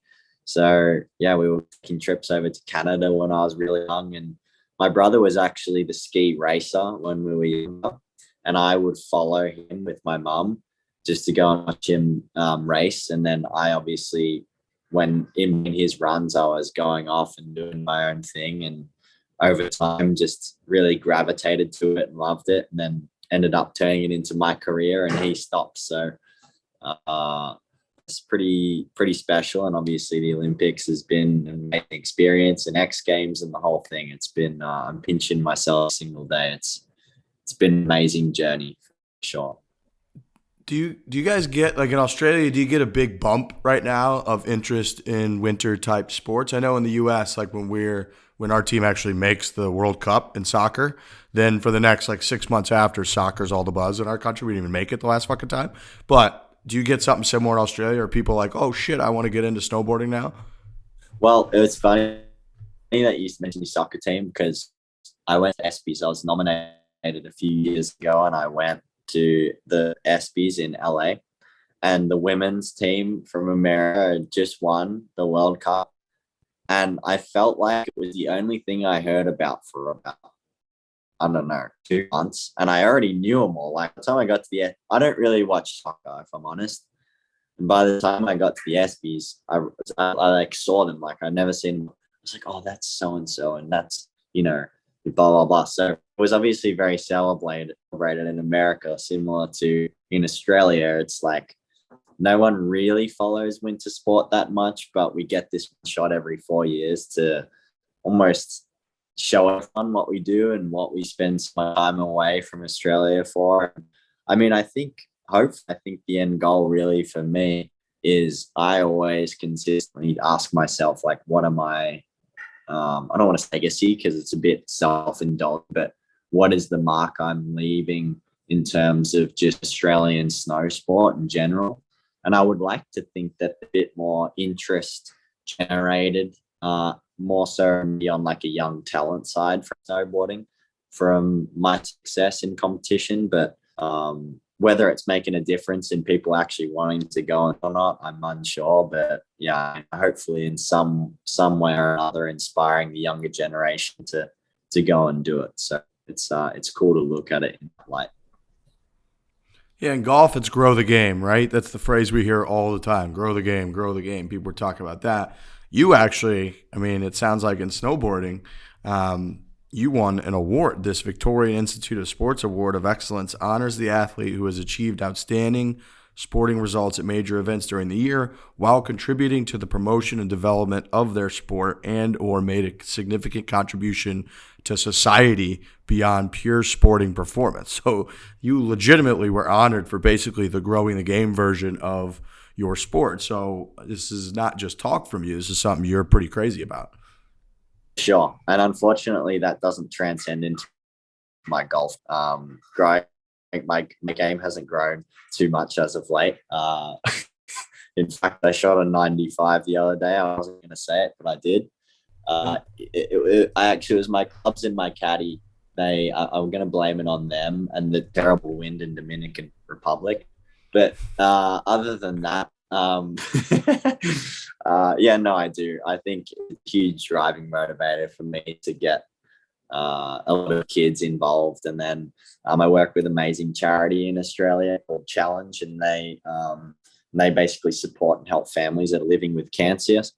So doing a lot of it away from what I do, obviously, is, I guess, in a way really helpful and motivating, because, you know, full day I talk about snowboarding, and snowboarding is everything that is Scottie James. Then you become, I guess, lost in that identity, I would say. So for me, I'm like, I don't let what I do as a profession in me. So I think probably helps me then realize all these other attributes that will help me do what I'm trying to do in the long run with my career. So I gotta ask about, you know, snowboarding and half pipe, and we've asked like musicians this a lot when they're playing a set. Do you ever forget what you're doing when you go down the half pipe? Has that ever happened before? So I've never forgotten, but two I've actually never talked about this. Two of one in particular, one Games gold medal I won. Every run I did, I improvised because I made a mistake halfway down. So I was doing my run, so I'll do like switch back 1260, 1440, front 900, back 1260, front 1440. So like, for example, on the first hit, instead of doing a switchback side 1260, this is all snowboard. I did a lesser 180, so I did a switchback 1080, and then after that, I had to make up the rest of the run on my way down. So I had to be pretty quick on my toes, and fortunately, ended up coming together, which is pretty cool. But no, I've never forgotten, but I've made mistakes and had to improvise in the moment. It's amazing. It's incredible. Do you have a sense like mid-run of what your score is, or would that just be like a golfer thinking about the money when they're trying to make a putt? I'm telling you right now, when a golfer's making a putt, they're making a lot more dough than me. So I'm sure that's intense. But but no, I mean, not really. Like, you have a pretty good idea. You have a pretty good idea before you start your run, like what your score will be, but where it's going to position you. So halfway down, like, I do a bit of self-talk. I'm just like, come on, let's finish it. Like the Olympics, for example, I started self-talking on my last hit. I remember like amping myself up to finish the run properly. Unfortunately, it worked. So that was good. Funny, because when you say like you kind of just like did your run, but maybe messed up and then improvised. Cam Smith talked about that at the Players on 17. He hit that ridiculously aggressive shot on the water hole, and then everyone's like, "Wow, like kind of crazy, went right at the pin there." And he like admitted, like, I kind of pushed it towards the pin a little bit, but like everyone's like amazing aggressive shot, but you know, it's just like maybe was playing it a little bit more closer to the middle of the green and ends up pushing it just a little right. It ends up going right next to the hole. It's like, we're never going to like really think about that being a missed shot. We're always going to think it's the greatest shot in like golf history at the time. Like, you're like, holy fuck, Cam Smith just did that. It's funny how like when you're at that level of sport that you can kind of adapt and like kind of play it off as like, yeah, I was trying to do that. No problem. Like, it's just, exactly. Just another day.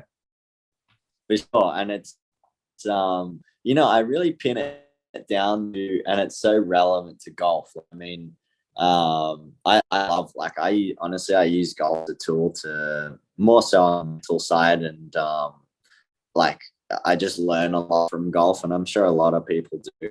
You learn a lot of life lessons from golf. You learn a lot of like really amazing elements in golf. And one that, like, as you said with Cam, like like unconsciously for me, it's like when sometimes when you're working on shit that you're like, really don't want to do this, but you don't realize in the long run, like when you're younger, it's like in Miyagi, like your coach is telling you to do something, and then you're like, why am I doing this? And then, you know, when he's hit that shot or in that moment, like, I have no time. Like, there's 1 second between two balls where what I've done previously that I was, this doesn't mattered. And it would have been the same for him maybe in that moment where he's just crushed it. And then, like, fuck, I crushed that ball. It's going to end up where I didn't think it would. And it kind of sits, I guess, similar in my case where I made a mistake. The lessons that I'd really learnt through all my amazing people around me, but as well as my initiative at that time, whenever it was in my career, made a difference in that moment. So it is cool to think about it like that. And it's, yeah, I guess it's just like, it's, as they say, flow state, right? Like, just not even really thinking about it. You're just doing. In golf, you hear the guys talk a lot about too adrenaline and how adrenaline changes their yardages. You know, competition adrenaline changes their yardages. Then like Sunday in contention adrenaline, and then like back nine adrenaline. Do you get like do your capabilities change because adrenaline plays in and you're getting more hang time, or you got more speed out there? Like, do you have to factor that in competition? Sure. Like, I would down to like sometimes in practice, for example, like you naturally just a little bit less intense. Like, you're not, maybe like you are firing on all cylinders, but like not 110%. But when you're in a competition, like for me, I will do anything I possibly can, I guess, to win. Whereas in training, like, you don't have that same mentality. You're like, I'm not going to drop in. I'm going to do everything I absolutely can in training. Like, it's just naturally not what you do. So I think there's definitely a part where competition, I wouldn't say necessarily for us there's like extra energy you have to compensate for. I would say like in a swing, for example, but it's definitely something you gotta think about, because obviously when you're doing the tricks and it gets overwhelming, that's probably the biggest part. So it's more pressure in the moment where you're like, okay, you have to land this run. It's being able to, I guess, put that in its place and realize all the practice and all the work you've done to be in that moment, be able to calm down and just kind of take it almost a practice run, but obviously with a similar intensity or a better intensity to apply yourself and land in a way. So I was looking at, you know, the Olympics, the Olympic performance. You got silver, and you know you're watching as Hirano. Is that how you say it? Hirano. Exactly. Ayumi Hirano is going. There's one run left. He's got to go out and perform. Otherwise, you win the gold. He goes out, you know, phenomenal run, wins the gold. And then your quote after was, I really hope people don't think that I'm at all disappointed. I'm absolutely incredibly over the moon. I just thought that was such an incredible quote and such good perspective, because a lot of folks would look at that. Obviously, people say, you know, second place is the first loser. You already spoke about how competitive you are, how much you'll do anything to win. What is it about the Olympics and that silver medal that kind of allowed you to have that perspective in real time? Because I thought that was incredible. Yeah, I mean, I think, I haven't watched footage back, but I remember myself that moment, and the guy, incredible talent. And I expected honestly nothing less than what he delivered at the end of the day. So, I mean, I think probably in hindsight, like the silver lining is that it's just getting so crazy. Like the sport is getting so far out there that even just having the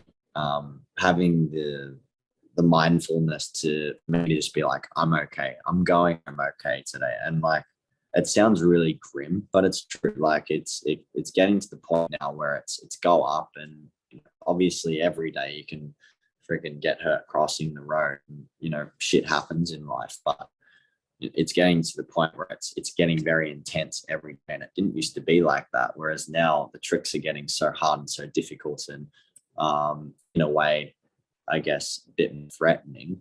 It's when I looked back on it, I walked away feeling like, look, I came out, I did my best firstly, and that was what I was probably most proud of. Like, regardless of the result, if I look back, I'm like, I applied myself 110%. I did everything I could have done in that moment. And yeah, sure, I could have landed my last run and it would have maybe helped me. I'm unsure, but it is what it is. And unfortunately, that didn't work out. But so I think that's probably where I was. I was like super happy, and just, that was the best half pipe finals it's ever had in history, like hands down. And we were touched on it before. Like, I'm Australian, and I was in the top 3 of the best half pipe best it's ever happened. Like, I never ever would have thought I would be there, let alone be at the Olympics doing what I love. So, there's so many elements for me to be proud of that. I guess in the moment I was able to grab onto them and grab onto that, instead of being like, oh, I didn't win the gold medal, because sure, there's an element of that, but there were so many other things that were to be celebrated for me personally than the color of my medal, I guess. So, yeah. It is incredible. I was just looking, a lot of times in the Olympics, people like to look at the populations, right? Australia's population is about 26 million, and the United States population is like 350 million. And you're able to come out of Australia and win, the silver and beat everybody in the snowboarding halfpipe. That's amazing that you can do that. Yeah, it's super cool. I actually played. Joke aside, I was playing golf the other day, and I met a guy that I was playing with, and he said to me, we were having a competition on last back nine, and I went for, I have an 18 degree, which I like to play instead of driver sometimes as a safe shot. And I put it out and I hit it, and a bit of a gap wedge. And he started giving me shit, and he was like, this, you're playing, one of the best athletes in the world. If you really narrow it down, you're probably in the top 0.5%, or if you were to put 1,000 athletes at the very, very, very top of their sport across the board, this was him just trying to psych me up too, and it worked. And he was like, and you picking up that club, and I was like, shit, he's actually right. Like, I should have hit my driver, but also it was cool about that. Like, it's easier. It's hard to compare yourself to a lot of amazing NBA players, but in the moment in my sport, it's very small compared to this bigger, NFL and NBA. But there is those guys, those 1% guys in that sport, and then you're almost like kind of on the same, like, less, but obviously on a different scale. So yeah, it is very cool for sure. You guys are pretty into the NBA down in Australia. I remember we were a little surprised by that. Yeah, a lot of people. Me personally, I do like NBA. I'm not like a watch every game and follow one person, but I do really enjoy it. I collect a lot of actual memorabilia. So I have a Kobe Bryant jersey, number 8, from his rookie year at the Lakers. Oh shit! I like to sports memorabilia. Yeah, and everyone gives me shit because they say it's so typical, but I have a few Tom Brady jerseys. Actually, I have a Tiger Woods signed US Open flag as well. Jesus.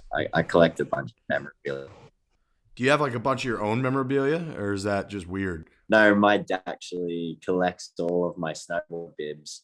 So from my very, very first event to now, he has every bib. It's easy, like 500 to 1,000 off. Holy And it's funny, Jesus. like over the time, my dad, like the bibs used to be really shitty. Like some of them are paper, like really crappy from when I was really young to now, where they're like super nice, and super nice bibs. So yeah, he has all, which is pretty cool. So you're you were asked about the Olympics in Italy, and you said that you absolutely plan to be there. You're going to have a lot more battles with these guys out there. So I mean, I believe you're 27. You still feel like you got a long future in snowboarding?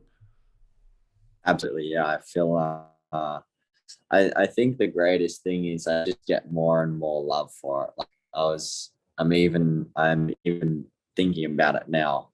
And that was something that I've almost not had to learn, but when I was younger, I went through some times where my career turned into more of a job, and it became maybe other people's vision for me, and I wasn't able to hit those targets and those goals, and then it spiraled down the direction I didn't want it to. I guess I lost my love, and then pretty much from 19 till now, I've just every year grown to love it a little bit more, and it's probably maturity as well. Like I realized how amazing and special it is to do what I love. Firstly, I mean, not many people get to just do what they love every single day.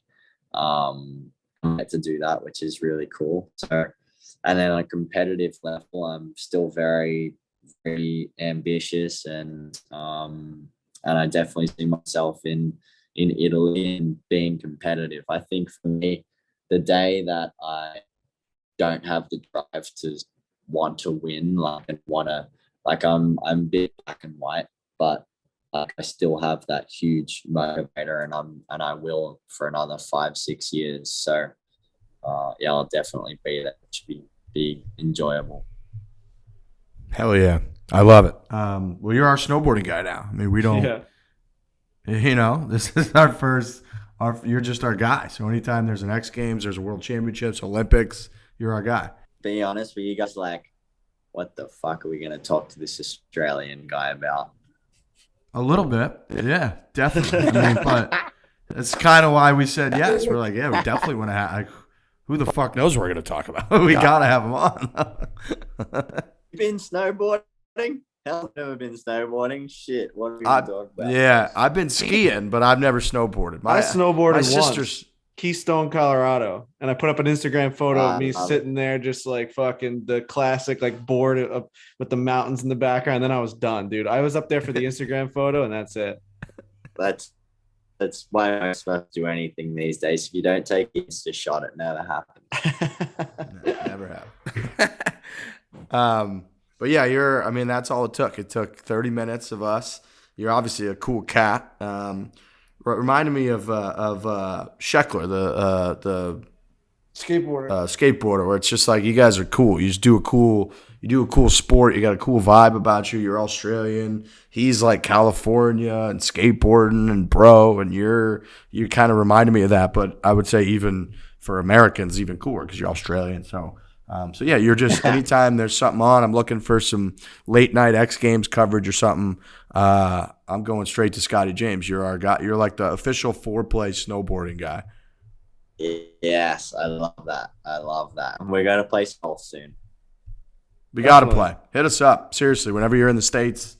Love to. Because God knows I don't think our team could survive the trip to Australia again. No. I'm in Scottsdale. These guys are in New York, but we're in the same place a lot for work and different events and stuff. So nice. Well, if you guys ever play in tournaments or doing anything fun, please, I'd love to come and play it. That'd be awesome. I'm in the US a lot, so awesome. Yeah, we'll get you into the Barstool Classic. We do 25 events across the country, so we'll try to line it up whenever you're in town. We'll get you out there. It'll be great. Awesome. All right, Scotty. Cool guys, we appreciate it, man. Great to meet you. Thanks for the time. You as well. Thanks, guys. Speak soon.